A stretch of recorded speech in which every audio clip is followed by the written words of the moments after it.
morning students, how are you? Today we are clear that is our remaining content of the equality, and it is related to the subject political science. And equality refers to there is no discrimination on the basis of caste, religion, culture, gender, birthplace, color, wealth, etc. So every person which is living in the society, that is equal against law. So this theory work according to the democratic basic principle of countries. So these basic principle provide a better standard of living, better environment, better development chances to every person. So in our constitution already we have accepted the opportunity of equality.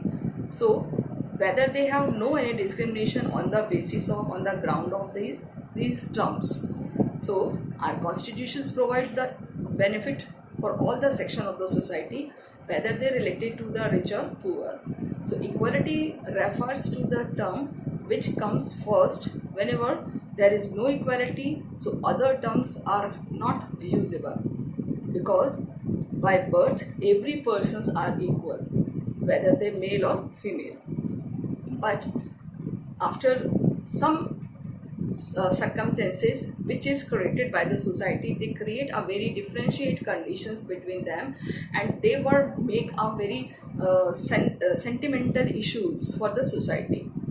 So our government has many of efforts to remove these circumstances. But in our previous topics we have clear what about the natural inequalities or the social equalities. So by nature we are different, and by society which is created by the own self, which is created by the customs or traditions of the society. So let us we will clear about our one another topic that is related to where there is a freedom, so it should be related to the equality. Yeah, absence of freedom, there is a what is the meaning of equality. So first of all we are starting, that is the some relation of equality, यानी कि कुछ ऐसे relations जो equality से related है वो हम इस कंटेंट में देखते हैं.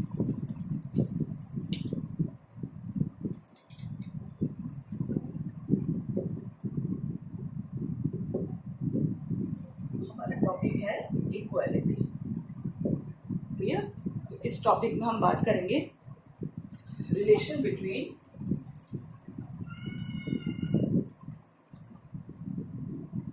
पॉलिटिकल इक्वालिटी और यानी कि पॉलिटिकल इक्वालिटी और इकोनॉमिक इक्वालिटी.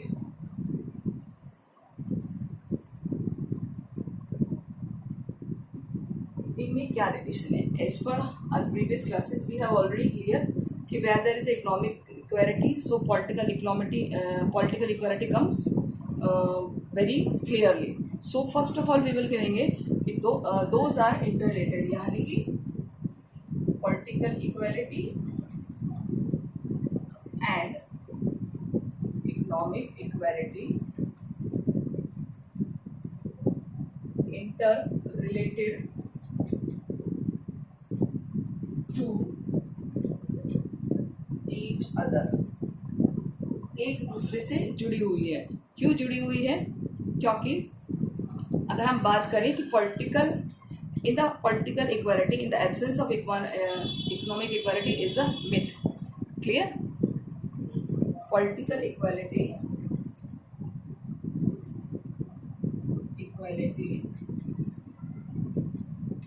इक्वालिटी किसके एब्सेंस में? In the absence of economic equality, in the absence of economic equality, that is क्या है? मिथ है. ये क्या है? Is a myth. मिथ मतलब भ्रम है. ये ऐसा हो ही नहीं सकता, बिकॉज लास्की ने कहा है where there are rich and poor we find always masters and the servant. तो यहाँ हम एक लास्की की डेफिनेशन देखेंगे कि पॉलिटिकल और इकोनॉमिक इक्वालिटी में उन्होंने कैसे डिफरेंस किया है. तो फर्स्ट ऑफ ऑल कि where there is a rich and poor, where there is rich and poor, यानी कि जिस समाज में रिच और पुअर हैं वहाँ पर क्या मिलेगा, we find always master and servant, we find always masters and servants. Clear? तो मास्टर मतलब क्या हो गया, मालिक, सर्वेंट मतलब नौकर। क्लियर? तो जहाँ पर ये सिस्टम है सोसाइटी में वहाँ पर ये वाला डिस्क्रिमिनेशन ऑलरेडी पाया जाएगा। So a multimillionaire and the poor man may be formal sense have the same political right, but the question is कि they equal use to their right. Clear?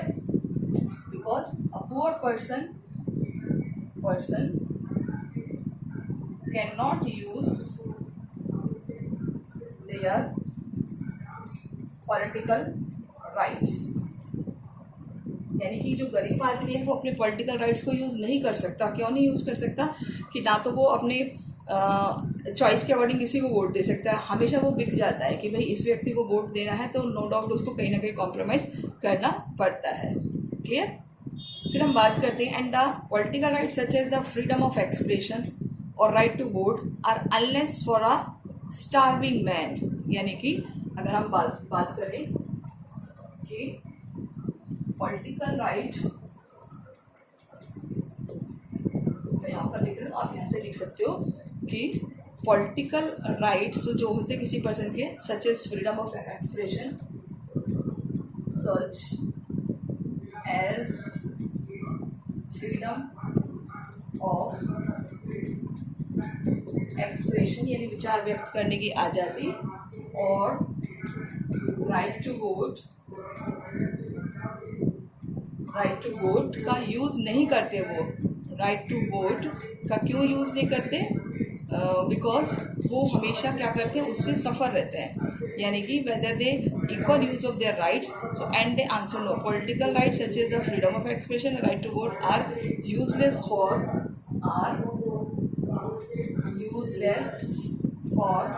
Poor person. Clear? तो देखिए ये हमारा first point हो गया, ये हमारा second point हो गया, ये हमारा थर्ड पॉइंट हो गया, ये हमारा फोर्थ पॉइंट हो गया। ये हमने एक एग्जाम्पल दिया है लास्ट का। क्लियर? यानी a poor person easily sell their vote to mortgage his political equality. हम एक और पॉइंट लिख लेते हैं, fifth point, a poor person, गरीब आदमी क्या करता है, सेल देयर वोट, सेल मतलब बेचना, वो अपने सेल हिज वोट, वो अपने वोट्स को बेच देता है। क्यों? Sell his vote easily to, क्योंकि उसको पॉलिटिकली कहीं ना कहीं प्रेशर होता है, इसलिए sell their vote regarding to political pressure. राजनीतिक दबाव में वो अपने वोट्स को सेल कर देता है। तो इस तरीके से हम कह सकते हैं कि जो पॉलिटिकल इक्वालिटी है विदाउट इकोनॉमिक इक्वालिटी सेंसलेस है। अगर व्यक्ति अपने वोट्स नहीं बेचेगा, व्यक्ति के पास कहने की आज़ादी होगी, यानी गरीब व्यक्ति भी अपनी बात को इजीली एक्सप्रेस कर सकता है, तो नो डाउट उसको किसी भी पॉलिटिकल लीडर से डरने या घबराने की ज़रूरत नहीं होती। तो these are the relation between political equality और इकोनॉमिक इक्वालिटी। आपको ये क्वेश्चन करना है। Okay, now we will discuss our next question. Video को पॉज करके आप ये सारे पांचों पॉइंट लिख लीजिए। क्वेश्चन है हमारा, what is the relation between economic equality and the political equality.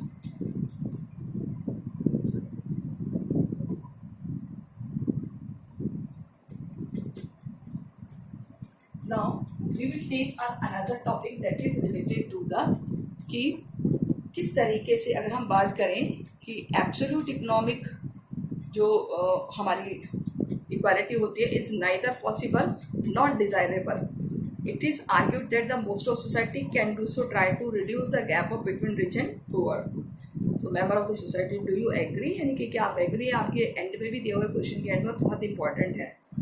कि जो एब्सोल्यूट इकोनॉमिक इक्वालिटी है उसको कम करना संभव नहीं है, यानी इकोनॉमिक इक्वालिटी को कम करना पॉसिबल नहीं है। क्यों पॉसिबल नहीं है? सबसे पहले हम इसका टॉपिक डालेंगे एब्सोल्यूट इकोनॉमिक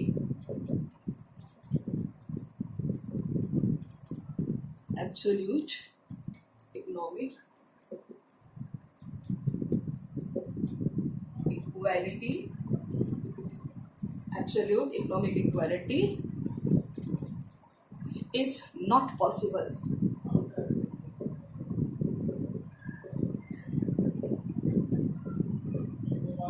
क्यों पॉसिबल नहीं है? और not desirable, not possible and desirable क्यों नहीं है वो हम बात करेंगे। यानी कि जो सच्ची वास्तविक रूप से इकोनॉमिक ऐसा मानता है हम उसको दूर कर ही नहीं सकते। क्यों नहीं कर सकते उसके पीछे कुछ रीजन है, तो हम बात करेंगे। The government must try to reduce the great inequalities. यानी कि जो हमारी गवर्नमेंट है वैसे तो ये बहुत कोशिश कर रही है इनइक्वालिटीज को रिमूव करने का in the wealth. The government यानी हमारी सरकार इसके लिए क्या करे? मस्ट ट्राई टू रिड्यूस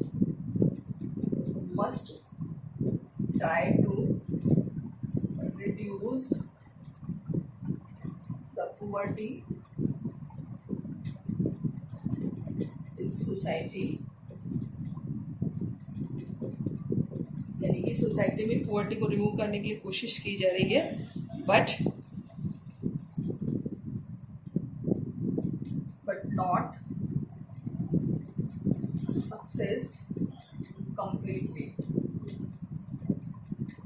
लेकिन ये पूरी तरह सक्सेस नहीं हुआ है। क्यों नहीं हुआ है? कि the connection of property in the hands of few fatal of purpose, यानी the concentration of property, the concentration of property यानी जो हमारी प्रॉपर्टी है उसका कंसंट्रेशन यानी कि उसका जो एक तरीके से दबदबा है is in the hand of few of fatal of the purpose of the state and specially in the must be dominant property. यानी कि जो हमारा कंसंट्रेशन ऑफ प्रॉपर्टी का is limited in few hands, कुछ ही लोगों के हाथों में है हमारे यहाँ पर जो प्रॉपर्टी का कंसंट्रेशन है। क्लियर? सो अब ऐसे में क्या करें? So the dominant property will dominate the state, यानी कि उस पर जो सारा दबदबा होता है वो रिच पर्सन को आता है। The rich person dominant on this property. इस प्रॉपर्टी पे ज़्यादातर किसका डोमिनेंट रहता है? रिच पर्सन्स का डोमिनेंट रहता है।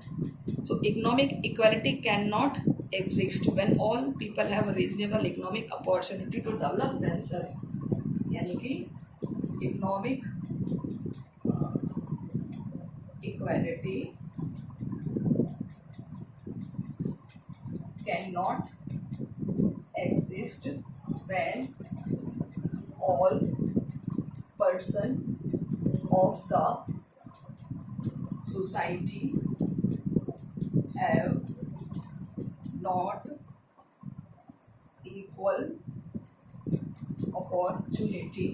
जब तक उनके पास इक्वल अपॉर्चुनिटी नहीं होगी तब तक वो नहीं कोई भी एग्जिस्ट नहीं कर सकता। क्लियर? सो यहाँ ज़रूरी है कि हर किसी के पास अपॉर्चुनिटीज होनी चाहिए डेवलपमेंट की। So adequate scope for development, reasonable wages, adequate leisure and other economic rights create economic equality. क्या कर सकते हैं? क्योंकि कि adequate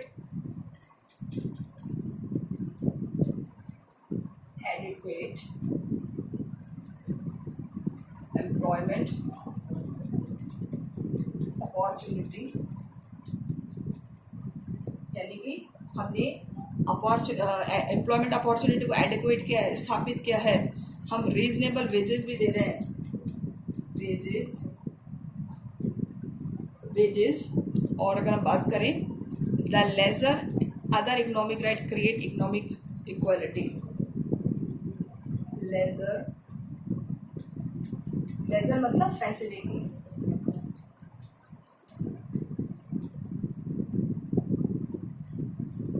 not provide a gap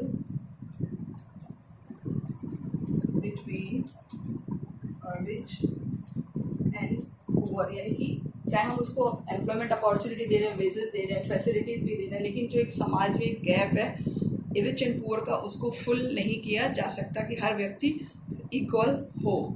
clear? सब प्रोडक्शन सबसे ज़्यादा चीज़ है कि so there should be the production and distribution would be control such way stand out the public welfare. So क्या है, अगर हम यहाँ लिखे लास्ट में तो क्या है कि प्रोडक्शन और distribution should be production and distribution.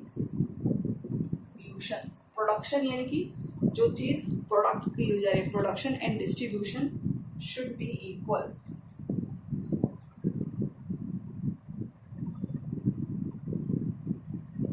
Should be equal यानी इक्वल होना चाहिए, तब जाकर के उसको रिमूव किया जा सकता है। क्लियर? यानी कि जो भी प्रोडक्शन है और डिस्ट्रीब्यूशन है शुड बी इक्वल होना चाहिए, और इसके बाद that is control by the public welfare, control by the public welfare through the government. यानी कि जो भी प्रोडक्शन हो रहा है, जो भी हमें मिल रहा है, वो पब्लिक वेलफेयर में होना चाहिए, तब जाकर के कुछ हम हद तक पॉवर्टी को रिमूव कर सकते हैं। So in a nutshell economic equality means that there should not exist wide gap income among the member of the society. तो यहाँ पर एक बहुत बड़ा गैप होता है इनकम का। क्लियर? सो क्यों यहाँ पर ये भी लिख सकते हैं कि there is a wide gap of income. Clear? तो ये इनकम का गैप होने की वजह से जो पर्सन है इनके बीच कोई ना कोई प्रॉब्लम्स चलती रहती है। क्लियर? सो पूरी तरीके से हम इसको रिमूव नहीं कर सकते, लेकिन हाँ कम कर सकते हैं। यानी कि जो एक गैप है हमारी सोसाइटी में रिच एंड पुअर का, उसको हम कम्प्लीटली डिजॉल्व नहीं कर सकते, कम्प्लीटली एंड नहीं कर सकते, but we can efforts to reduce them, to provide a better employment facility, to provide एक सेटिस्फेक्शन वाला wages plus facilities plus minimum conditions for the better living life. So we can hope that these are help to reduce the poverty, but not completely, but yes we can say कि yes it can be reduce poverty। लेकिन अगर हम जब बात करें कि हमारे यहाँ पर बिल्कुल अंतर ही ना हो कि गरीब और अमीर का, कि हमारे यहाँ सभी इकोनॉमिकली इक्वल हो, अमीर भी गरीब भी, कोई है ही नहीं ऐसा वर्ड, तो वो पॉसिबल नहीं है। क्योंकि अगर हम देखें तो जितने भी प्रोडक्शन है ज़्यादातर उन पे रिच पर्सनस का ही हाथ होता है। तो इसीलिए एक सजेस्ट किया गया कि जितने प्रोडक्शन है, जितने भी हमारे थिंग्स हैं, उन इंडस्ट्रियलाइजेशन है, अगर उनमें गवर्नमेंट का ऑनरशिप हो, गवर्नमेंट का वेलफेयर हो, तो नो डाउट वो बहुत हद तक सॉल्व की जा सकती है। Clear? So that's why we can say कि this system are predictably related to the equality. So clear students? This is our second question. Sorry. तो हम बात करते हैं इस कंटेंट के। क्लियर? तो ये आपके इसमें दो बहुत इंपॉर्टेंट कंटेंट थे, वो मुझे लगा कि आपको क्लियर करा दूँ, एंड ये आपके चैप्टर के एंड ऑफ क्वेश्चन से भी रिलेटेड है। क्लियर? सो यहाँ हम बात करते हैं कि किस तरीके से हम उसको रिमूव कर सकते हैं। ओके, नाउ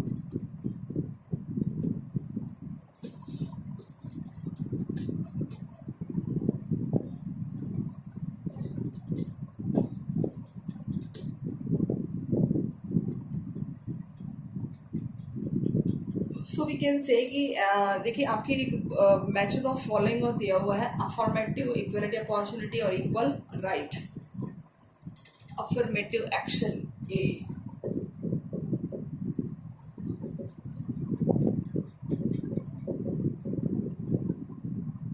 मैच करना है ये वाला आपके एंड में दिया हुआ है बुक के चैप्टर के equality of opportunity, equality of opportunity, और सी दिया हुआ है इक्वल राइट्स।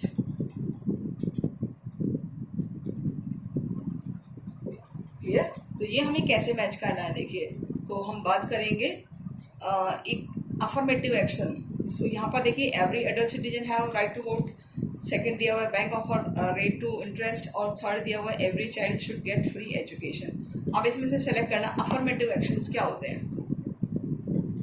सो कुछ ऐसे विशेष जो किसी पर्सन को दिए जाते हैं, तो यहाँ हम बात करेंगे कि जो बैंक है वो ऑफर करती है higher rate of interest for the senior citizen, यानी कि ए का सेकेंड क्या आएगा यहाँ पर, बैंक ऑफर